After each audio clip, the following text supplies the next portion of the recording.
Bienvenidos un día más a Primera de Juan. Hoy vamos a hablar qué es el pecado. Juan se refiere exactamente en esta carta acerca del pecado y cómo muchas personas lo entendían el pecado.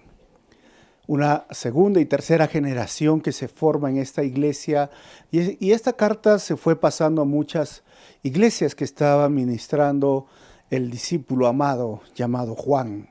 Cuando Juan escribe, hay una corriente filosófica que distorsionaba o tergiversaba lo que es el pecado. Por eso vamos a ver hoy qué es el pecado. Versículo 4 de Primera de Juan capítulo 3 y el versículo 5 dice, todo el que peca viola la ley de Dios, porque todo pecado va en contra de la ley de Dios. Y ustedes saben que Jesús vino para quitar nuestros pecados y en Él no hay pecado. Y cuando hablamos de lo que sería el pecado y lo que dice Juan, no se está refiriendo a es violar o transgredir los 10 mandamientos. No, se está refiriendo cuando hablamos de ley, los mandamientos, la palabra de Dios en este momento. Es decir, pecar es transgredir todos aquellos mandamientos que están en la palabra de Dios. Tú no podrías amar a Dios y a la vez transgredir los mandamientos de Dios porque no tiene coherencia.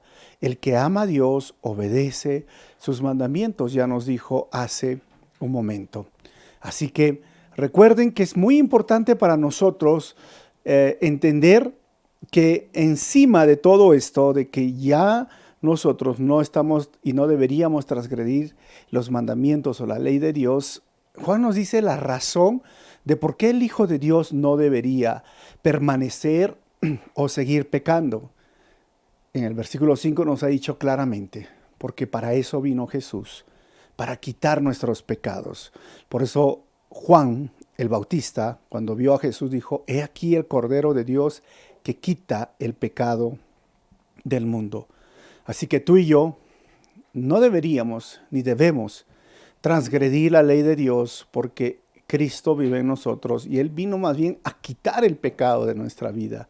En Él no hay pecado, ya no hay ese transgredir la ley. Errar en el blanco, se dice la palabra exacta de la gramática de lo que es pecar, pero algunos llaman error, algunos dicen metida de pata, ¿no? Coloquialmente, pero la Biblia lo llama pecado. Y recuerda que fueron tus pecados y mis pecados que los llevaron al Señor a la cruz.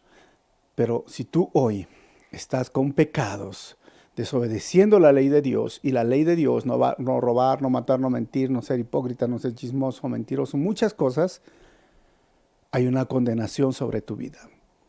Y la única forma que se puede quitar ese pecado no es agarrar y irse a la ducha y bañarse. Tampoco es agarrar y confesar a una persona. No, necesitas confesar a Dios y pedirle perdón y arrepentirte. Y es la única forma de que tu pecado va a ser quitado de ti. Recuerda, para eso vino Jesús, para quitar nuestros pecados. Eso es el pecado, todo lo malo, todo aquello que está en contra de la ley de Dios, todo aquello ofende a Dios directamente. No se llama error, se llama una ofensa directa a Dios. Pero la gracia y el amor hoy está ofreciéndote a través de la cruz, a través del sacrificio de nuestro Señor, para que Él sea la persona que quite tus pecados. No es la religión. No hay otro mediador entre Cristo, entre los hombres y Dios, sino su nombre es Jesucristo. Solo Él puede quitarte.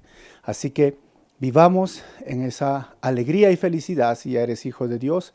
Y si todavía no eres hijo de Dios, recuerda una vez más, solo Jesucristo es el único que puede sacar ese pecado de tu vida. Dios te bendiga y nos vemos el día de mañana.